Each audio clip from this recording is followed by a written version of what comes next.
Hi friends, ഏതോ ജന്മകൽപ്പനയിലേക്ക് എല്ലാവർക്കും സ്വാഗതം. അങ്ങനെ നമ്മുടെ പ്രമീളയും അമ്മായിയും അച്ഛയും കൂടെ വീട്ടിലേക്ക് പോണ സമയത്ത് നമ്മുടെ ശ്രുതി ഓടിച്ചെന്ന് കരയാണേ.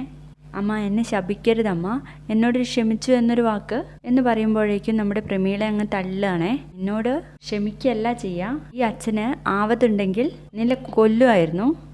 നിന്നോട് എന്ത് തെറ്റാടി ഞങ്ങളൊക്കെ ചെയ്തത്? നീ ഈ ചെയ്തതിന് നിന്റെ ചേച്ചി എന്നെങ്കിലും സമാധാനമായിട്ട് ജീവിക്കുമെന്ന് നിനക്ക് തോന്നുന്നുണ്ടോ? നിനക്കവൾ ചേച്ചി മാത്രമായിരുന്നോ? അമ്മയായിരുന്നില്ലേ?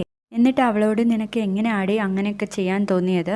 അച്ഛനോടും അമ്മയോടും പറയാൻ പറ്റാത്ത എന്ത് രഹസ്യടി നിനക്കുള്ളത്? എനിക്ക് എങ്ങനെ കരഞ്ഞു പറയാട്ടോ പ്രമീള. ആ സമയത്ത് നമ്മുടെ ശ്രുതി പറയുന്നുണ്ട്, അമ്മ എന്നോട് ഇപ്പോൾ ഒന്നും ചോദിക്കരുത്, ഒരിക്കൽ നിങ്ങൾക്ക് എല്ലാവർക്കും എന്തിനാ ഞാൻ ഇങ്ങനെ ചെയ്തതെന്ന് മനസ്സിലാകും എന്ന് പറയാണേ.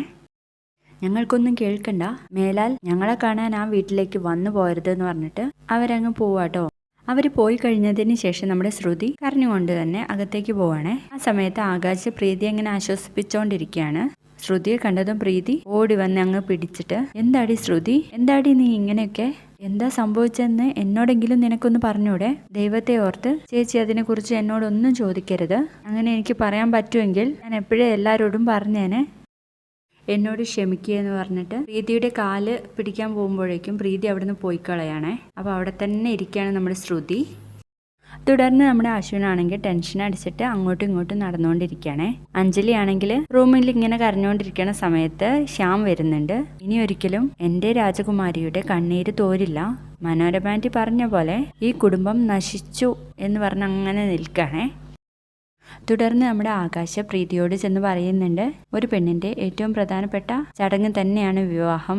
ജീവിതകാലം മുഴുവൻ കഷ്ടപ്പെട്ടുണ്ടാക്കിയ സമ്പാദ്യം കൊണ്ട് അച്ഛനമ്മമാർ അവരെ കെട്ടിച്ചു വിടുന്നു. നമ്മൾ തമ്മിൽ പരസ്പരം അറിയുന്നതിന് മുൻപേ തന്നെ ഞാൻ നിന്നെ ഇഷ്ടപ്പെട്ടു തുടങ്ങിയിരുന്നു. ആ ഇഷ്ടത്തെ ഇവിടെ ആരും എതിർത്തില്ല, അമ്മ ഒഴികെ. അതെന്താണെന്നറിയോ? വിധിയെ ആർക്കും തടക്കാൻ കഴിയില്ല പ്രീതി. നമ്മൾ വിവാഹം കഴിച്ച് ഒരുമിച്ച് ജീവിക്കണം എന്നത് ഈശ്വര നിശ്ചയമാണ്. ഞാൻ ഒരു കാര്യം ഉറപ്പിച്ച് പറയാം, ഞാൻ നിന്നെ ഒരിക്കലും സങ്കടപ്പെടുത്തില്ല. ഇത് കേൾക്കുന്ന പ്രീതിയാണെങ്കിൽ പറയുന്നത്, എൻ്റെ ശ്രുതി, അവൾക്കുണ്ടായ ഈ അനുഭവത്തെ ഞാൻ എങ്ങനെ കാണാനാ? ഇതിൽ നിന്നും അപമാനിതരായ എൻ്റെ അച്ഛയ്ക്കും അമ്മയ്ക്കും ഇനി എന്നും മോചനം കിട്ടാനാ? അവൾ ഈ കാണിച്ചു വെച്ചതിന് ഞാൻ എക്കാലവും പഴി കേൾക്കേണ്ടി വരില്ലേ എന്നൊക്കെ ഇങ്ങനെ ചോദിക്കണ സമയത്ത് നമ്മുടെ ആകാശ്, അതൊക്കെ ശരിയാവും പ്രീതി, എന്നോട് കരയരുത് എന്ന് ഞാൻ പറയുന്നില്ല.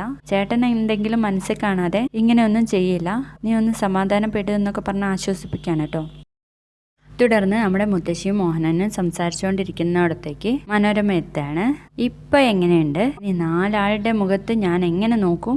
കുടുംബത്തിന്റെ മുൻപിൽ നമ്മളല്ലേ അപമാനിക്കപ്പെട്ടത്? എന്നെ ഇങ്ങനെ കണ്ണുരുട്ടി പേടിപ്പിക്കാതെ. അമ്മയും മകനും കൂടി രണ്ടിന്റെ അടുത്തും ചെന്ന് ചോദിച്ചിട്ടും വലിയ കാര്യമൊന്നുമില്ല. അവർ മുൻകൂട്ടി പ്ലാൻ ചെയ്തിട്ട് തന്നെയാ വന്നിരിക്കുന്നത്. Complete cheat family. എന്തൊക്കെയായിരുന്നു? ഐശ്വര്യമുള്ളവൾ വലതുകാൽ വെച്ച് കയറിയാൽ ഹാപ്പി ന്യൂസ് ആയിരിക്കുമെന്നല്ലേ? ഇപ്പൊ നല്ല ഹാപ്പി ന്യൂസ് ആയില്ലേ? മനോരമ ഒന്നും മിണ്ടാതിരിക്ക്. അയ്യോ, ഞാൻ ഇനി ഒന്നും മിണ്ടാനില്ല.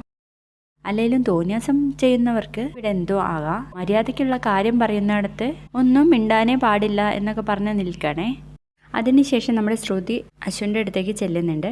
മറ്റുള്ളവരുടെ ജീവിതം വെച്ച് തമാശ കളിക്കുന്നത് നിങ്ങൾക്കൊരു രസമാണെന്ന് എനിക്കറിയാം. അത് കുറച്ചെങ്കിലും മാറി എന്ന് വിശ്വസിച്ച് വരുമായിരുന്നു ഞാൻ. അതിനേക്കാൾ ഭീകരാവസ്ഥയിലാണ് നിങ്ങൾ ആ ശീലം തുടർന്നുകൊണ്ടിരിക്കുന്നു എന്ന് ഞാൻ ഇപ്പോഴാണ് മനസ്സിലാക്കുന്നത്.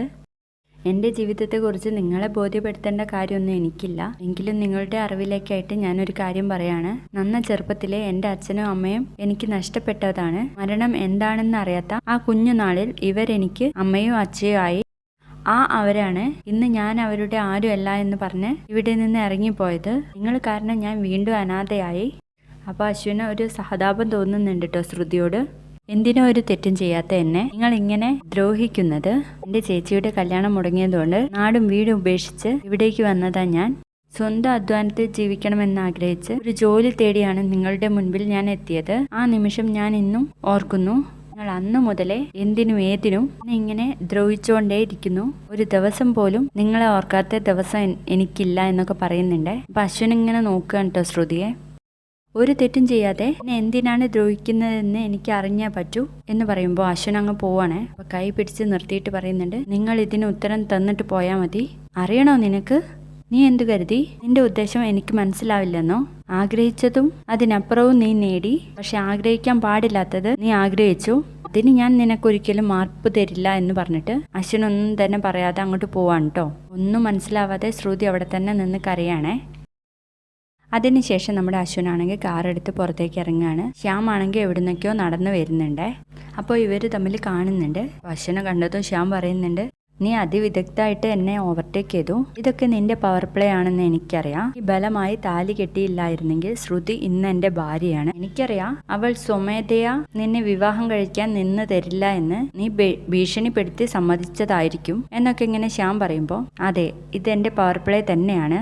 എല്ലാം അറിഞ്ഞിട്ട് തന്നെ അവളെ ഞാൻ കല്യാണം കഴിച്ചത്. അവളിപ്പോൾ എൻ്റെ ഭാര്യയാണ്. ഇനി അവളിൽ ഒരു അവകാശം ഉണ്ടെങ്കിൽ അതെനിക്ക് മാത്രമായിരിക്കും. നിങ്ങളുടെ അറിവിലേക്കായിട്ട് പറയാം, എൻ്റെ ചേച്ചി അമ്മയാവാൻ തയ്യാറെടുക്കുന്ന ഒരു സ്ത്രീയാണ്. അവർക്ക് ഈ അവസ്ഥ ഉണ്ടായിരുന്നില്ലെങ്കിൽ ഞാൻ നിന്നെ കാണുന്നത് ഇങ്ങനെ ആയിരിക്കില്ല എന്ന് പറയുമ്പോൾ ശ്യാമിൻ്റെ ഒരു നോട്ടം ഉണ്ട് കേട്ടോ. ഇതോടെ ഇന്നത്തെ എപ്പിസോഡ് അവസാനിച്ചിരിക്കുകയാണ്. വീഡിയോ ഇഷ്ടപ്പെട്ടാൽ ലൈക്ക് ചെയ്യുക, സബ്സ്ക്രൈബ് ചെയ്യുക.